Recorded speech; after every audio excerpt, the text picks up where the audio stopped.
ሰላም የሉሉስ ፋሚሊ ቤተሰቦች እንዴት ናችሁ?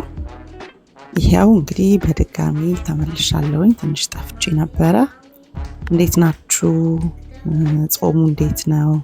ይሄው እንግዲህ ይሄን የመሰለ ቆንጆ ለጾም ጊዜ አማራጭ የሚሆነን ለልጆች ለምሳቃም ለራሳችንም ቢሆን የሚሆነንን ቆንጆ የጾም በምስር በቀይ ምስር የሚሰራ የጾም ጥብስ ልንለው እንችላለን። እሱን ይዤ መጥቻለሁ። እንግዲህ አሰራሩን አብረን እንከታተል። እንግዲህ እዚህ ጋር የሚያስፈልገን 2 ኩባያ እኔ የተጠቀምኩት 2 ኩባያ ምስር እናደርግና በደንብ አድርገን አጥበን በሞቅ ውሃ ለብ ባለ ውሃ ለ1 ሰዓት ዘፍዝፌዋለሁ።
እንግዲህ እንደዚህ ቆንጆ ሆኖ ላማርገን በመፍጫችን ከፈጨን በኋላ ቀስ ባለ እሳት እንደ ገንፎ ቀስ እያለን እናበስለዋለን ማለት ነው። በደንብ ብስል እስኪ ድረስ እያሸን እሳቱ ቀስ ማለት አለበት፣ አለዚያ ይጓጉልብናል። የምንፈልገውን ቅመም ጨምረን እኔ አሁን ነጭ ሽንኩርት ፓውደር፣ የቀይ ሽንኩርት ፓውደር እና ጨው ነው ያደረኩበት እና ትንሽ ዘይት በደንብ ብስል እስኪል ድረስ እንደ ገንፎ እስኪሆን እናገነፋዋለን።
እንግዲህ እንዳያችሁት በደንብ ከበሰለልን በኋላ እዚህ ጋር የምናስቀምጥበትን ሰሃን እናዘጋጃለን።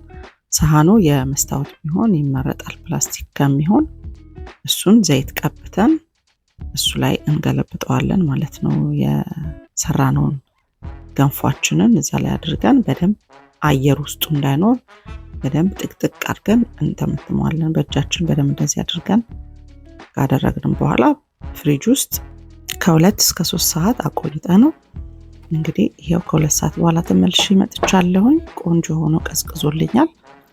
ይሄንን በምንፈልገው ሳይዝ ክትፍ እናደርገውና ቆንጆ ነው የሆነው። ክትፍ አድርገን እኔ አሁን በዘይት አልጠብሰው ለጤና ጥሩ ስላልሆነ ከቻለን እንደዚህ በኤር ፍራየር ካለን በሱ ማድረግ እንችላለን። ካልቻለን ደግሞ በመጥበሻ ላይ በብረት ምጣድ ላይ ሽምብራ ዓሳ ምናምን እንደምንጠብሰው እንደሱ አድርገን ጥቅም እንችላለን ማለት ነው። ስለዚህ አሁን እኔ በኤር ፍራየር ነው ማደርገው። እንደዚህ በምፈልገው ሳይዝ ከከተፍኩት በኋላ ኤር ፍራየሩ ላይ በ390 ዲግሪ ፋራናይት ለ20 ደቂቃ እጠብሰዋለሁ።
እንግዲህ ቶፏችን እዛ እየተጠበሰልን እዚህ ጋር ደግሞ ሽንኩርት ትንሽ ጠበስ እናደርጋለን። ነጭ ሽንኩርት እናደርጋለን። እኔ ቢጫና አረንጓዴ ቃሪያ ስላለኝ እሱን አዘጋጅቻለሁ። እዚህ ላይ ትንሽ ጨውና ሮዝመሪ ነው አደርግበትና ትንሽ ጠበስ ሲል አውጥቼ ይሄውላችሁ እንደዚህ ቆንጆ ጎልደን ሆኖልኛል። በጣም ነው የሚያምረው። እሱን አውጥተን እሳታችን ካጠፋን በኋላ ነው የምናቀላቅለው ማለት ነው። ብዙ መብሰል አይፈልግም። ኦልሬዲ መጀመሪያ ተገንፍቷል። አሁን ደግሞ ስለተጠበሰ ከዚህ በኋላ ማብሰል አንፈልግም። ይሄኛው ጠበስ ሲል እዚህ ላይ አውጥተን ማቀላቀል ብቻ ነው ማለት ነው። ይሄው እንግዲህ በጣም የሚያምር ነው የሚሆነው። ይሄንን ከፈለግን በዳቦ ሳንዱች አድርገን ለልጆቹ እንደ እርጥብ አድርገን በዳቦ ሳንዱች ለልጆቹ ስናክ ማድረግ እንችላለን ለመክሰስ። ይሄንን ደግሞ እንደ ቺክን ናጌት ቆርጠን ጠብሰን ከዛ በኋላ እሱን እንደዚህ ከካቻፕ ጋር አብረን ማቅረብ እንችላለን። የተለያየ አይነት ነገር ማድረግ እንችላለን። ይሄ በጣም ጤነኛ ነው። የምንፈልገውን ቅመም ስለምናደርግበት ልጆቻችን የሚወዱትን ቴስት ውስጡ ስለምንጨምርበት በቃ ልጆቻችን የሚወዱት አይተነው የምንሰራው ነገር ስለሆነ በጣም ነው የሚወዱት። ጤነኛ ነው። ስለዚህ ይህንን እንድትጠቀሙት ጠይቃችኋለሁኝ። እስካሁን ስላያችሁን ስለተከታተላችሁኝ በጣም አመሰግናለሁ። በቀጣይ ጤነኛ እንደዚህ አይነት ቪዲዮ ይዤላችሁ እመጣለሁኝ። ላይክ፣ ሼር፣ ሰብስክራይብ እያደረጋችሁ ቤተሰብ እንድትሆኑ ጠይቃችኋለሁኝ። በሰላም እንገናኝ። ቻው።